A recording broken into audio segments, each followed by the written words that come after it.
Hi, Alison Marsden here from Gardening by Design with this month's Wellbeing in the Garden snippet. I'm visiting the fabulous gardens at Pashley Manor, I think they're just into East Sussex from Kent, and we're going to talk a little bit about dahlias.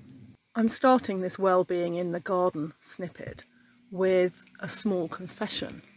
For the majority of my gardening life, I really disliked dahlias. And I was not too keen on orange flowers in general.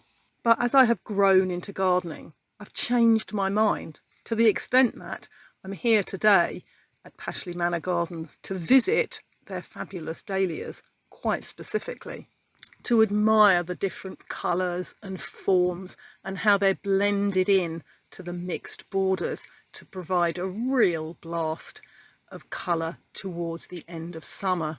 My lack of enthusiasm for dahlias didn't really stem from the fact that they are from South America, not totally hardy, and can be quite tricksy to grow, requiring digging up from my clay soil or protection in the winter.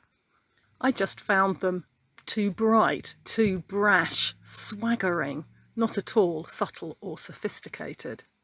And they didn't suit the style of garden that I was creating, so I'd sort of written them off. But as I say, I have changed my mind, and it is me that has changed, not the dahlias. They, of course, are still as big and blousy as ever they were. In fact, now even more new varieties and forms.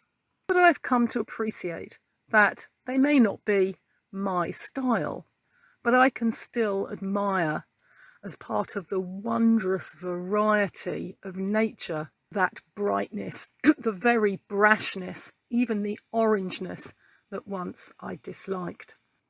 And that set me thinking, of course, about life in general. I don't have to grow every plant.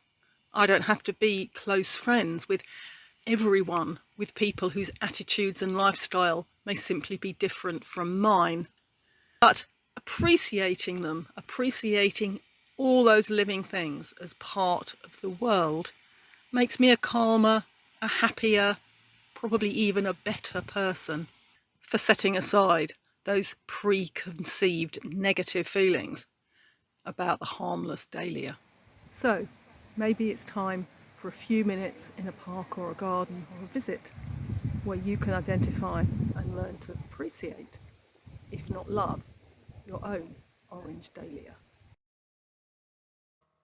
Check out my website gardeningbydesign.co.uk for more about me, gardening and therapeutic horticulture.